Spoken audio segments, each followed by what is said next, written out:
Perang di Ukraina masih berkobar. Kini invasi Rusia ke Ukraina sudah memasuki hari ke-13 pada Selasa, 8 Maret 2022. Krisis kemanusiaan di Ukraina semakin dalam ketika pasukan Rusia mengintensifkan serangan mereka. Presiden Ukraina, Volodymyr Zelensky, kembali menuduh Rusia menyerang warga sipil. Zelensky mengklaim Rusia melakukan taktik abad pertengahan.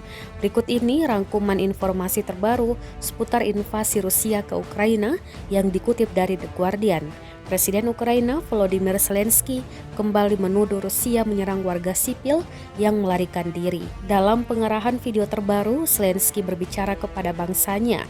Dia menambahkan bahwa perlawanan pahlawan membuat perang seperti mimpi buruk bagi Rusia. Seorang jenderal senior Rusia tewas dalam pertempuran di Kharkiv. Menurut Kementerian Pertahanan Ukraina, seorang jenderal senior Rusia tewas dalam pertempuran di Kharkiv, Ukraina. Dikatakan pasukannya membunuh Mayor Jenderal Vitaly Gerasimov.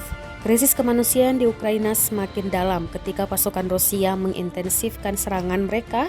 Krisis manusia di Ukraina semakin menggigit. Linda Thomas Greenfield, Duta Besar Amerika Serikat untuk PBB, menuduh Vladimir Putin memiliki rencana untuk menyerang Ukraina secara brutal. Menteri Dalam Negeri Inggris dikecam karena kebijakan kacau negara itu terhadap warga Ukraina yang mencari perlindungan di Inggris.